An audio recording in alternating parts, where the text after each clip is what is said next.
What's up, everyone, and welcome to the first episode of UFCentral, your one-stop shop for all UFC news. I'm your host, Jay Schroeder. Here with me is Michael and Dimitri Vutsinos. UFCentral is just a new show on YouTube. We're going to have episodes every Thursday night, and on Sundays following UFC events, we'll do coverage of winners, stuff like that. Tonight, we're just going to talk about this Saturday's UFC 108, Evans Silva. Alright, we're going to have a total of 7 fights this Saturday that'll be watchable on TV. 2 that are on Spike, and 5 that are on the actual pay-per-view card. On Spike TV, in lightweight, we have Cole Miller versus Dan Lazan, and in welterweight, we have Martin Kampmann versus Jacob Volkman. Starting off the live on pay-per-view fights, we're going to have 2 lightweight matchups, Sam Stout versus Joe Lazan, and Jim Miller versus Duane Ludwig. Next up, we'll feature the much-anticipated heavyweight bout between Junior Dos Santos and the UFC newcomer Gilbert Yvel. In our headline, we have Dustin Hazlett versus Paul Daly, and in our main event of the evening, it's Rashad Evans versus Thiago Silva. Now, don't get me wrong. I'm not going to try and bash UFC 108 or say it's not a good card or anything like that, because Rashad Evans is fighting in the main event, and we haven't seen him since he lost the belt to Machida.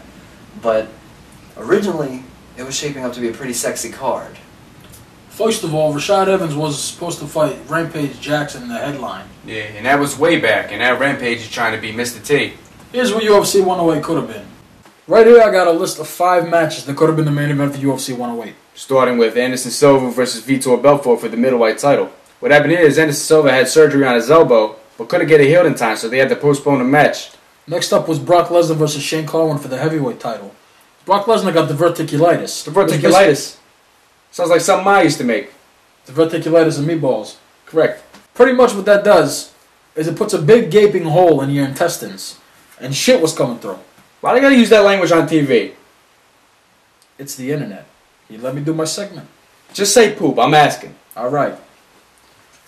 Now, Brock Lesnar got the surgery, but he's got to heal for 7-8 months before he can train again. At one point, we had Machida Shogun too, but because of Machida's injuries he sustained during the last fight, they had to postpone that one as well. Then we had Antonio Rodrigo Nogueira versus Cain Velasquez. That was for the number 1 contendership for the heavyweight title. Nogueira got a staph infection, so they pushed that one to UFC 109. Now, before that was pushed back to 109, Velasquez was going to take on Shane Carwin for the interim heavyweight title.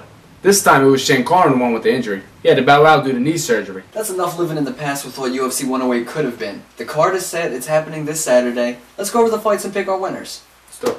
First match of the night is Jim Miller versus Duane Ludwig. Jim Miller has a professional MMA record of 15-2, and his only losses are to Frankie Edgar and the currently undefeated Gray Maynard. He's a master of Brazilian Jiu-Jitsu and wrestling. Duane Ludwig, on the other hand, is a master of Muay Thai and boxing. His MMA record is 18-9. With this, I see Duane Ludwig trying to stay on his feet, trying to get a knockout. But his takedown defense is not that strong, and I think Jim Miller is easily going to take him to the ground and either submit him or last the 3 rounds and get a win by decision. Exactly. Well, it's like what you mentioned. He's going to try to knock him out, and he's just not that good anyway. Like, why would you try to knock him out? The only thing he's ever done was that 4-second knockout against Jonathan Goulet. Not that impressive at all. It was a little monkey jab. I mean, he got lucky. Jim Miller's going to embarrass this guy easily. 2nd round submission. First of all, let me tell you something about Jonathan Goulet. I have absolutely nothing to say about Jonathan Goulet. Okay? Duane Ludwig's been in and out of the UFC. I'm just not impressed by that guy at all. I'm going to go with Jim Miller. He's strong, and he's got great submission. Jim Miller it is. The second match of the night features 20-5 Sam Stout versus 22-4 Joe Lazan. Sam Stout, he's a bit of a knockout artist. He's knocked out 8 people, and he's never been knocked out. He's a master of Muay Thai and kickboxing. Joe Lazan, on the other hand, has submitted 14 people, so I'd say he's pretty good at that. His only loss in the UFC is to Kenny Florian, who's not bad himself. He's great, actually. But I'm a personal fan of Muay Thai and kickboxing, so in this pretty evenly matched fight, I'm going to say Sam Stout. Yeah, I got to agree with you. I got to admit, I'm a bit of a fan of Sam Stout. Never fails to amaze me when he fights. I mean, he always puts on a show, I got to admit. Joe Lazan never really impressed me. I got to go with Sam Stout. Okay. So you're picking Sam Stout because he likes to put on a show, is what you're saying? Exactly. He's going to get overzealous. Lazan's going to submit him. That's it. You think what you want, alright? Our next fight is between 10-1 Junior Dos Santos versus 36-13 Gilbert Yvel. Dos Santos is a purple belt in Jiu-Jitsu, but the majority of wins are by knockout. He showed his kickboxing skills at UFC 103 against Crow Cop, and he completely dominated the guy. Gilbert Yvel is a newcomer to the UFC, just signed a 7-fight deal. 31 knockouts under his belt. But Dos Santos is my man. I'm going to go with him. Yeah, I gotta agree with you. Junior Dos Santos, I think he's more aggressive. Even though the guy, Yvel, has 31 knockouts, I still see as Junior Dos Santos as the aggressor. I mean, I saw an interview with the guy, Yvel.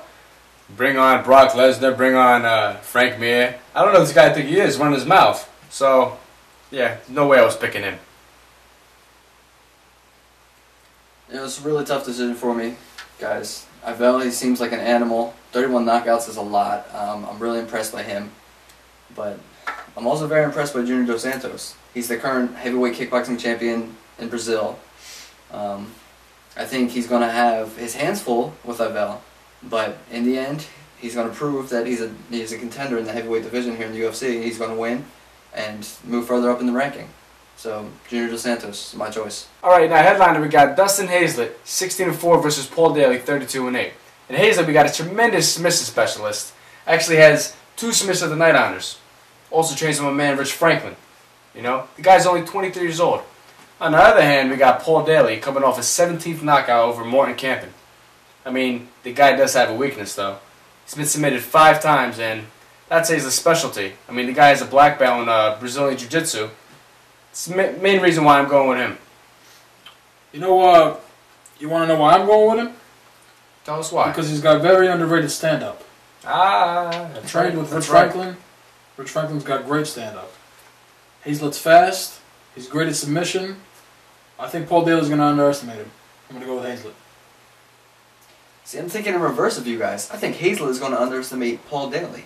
He's going to come out thinking all I got to do is dodge his punches. Could be. He's going to try and dance around him. Paul Daly's going to catch him with one knockout. I'm going with Paul Daly. And our main event of the evening, we got former UFC light heavyweight champion Rashad Evans, 18-1-1, against Thiago Silva, 14-1.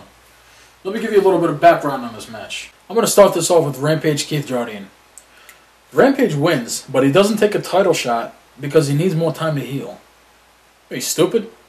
Machida comes in after knocking out Thiago Silva and beats Rashad Evans for the title. Rashad Evans goes over to Coach Ultimate Fighter with Rampage, setting up a match for this very card. Meanwhile, you got Thiago Silva knocking out Keith Jardine, Rashad's good buddy, moving himself back up to the ranks. And Rampage decides He wants to go be Mr. T. now we're left with our main event, Rashad Evans, Thiago Silva. So now I got to make my pick. Do I want Rashad Evans or Thiago Silva? I'm going to pick Rashad, and let me tell you why. Rashad Evans is so calm. He's a wrestler and boxer, so anywhere you take him or anywhere he puts you, he's comfortable. And Thiago Silva, he's just so aggressive. He's not going to lay back. He's not going to stay calm. He wants this win. He needs this win. So he's going to run at Rashad Evans. Rashad Evans is going to pop him, knock him out. Well, I'm going to go with Rashad as well.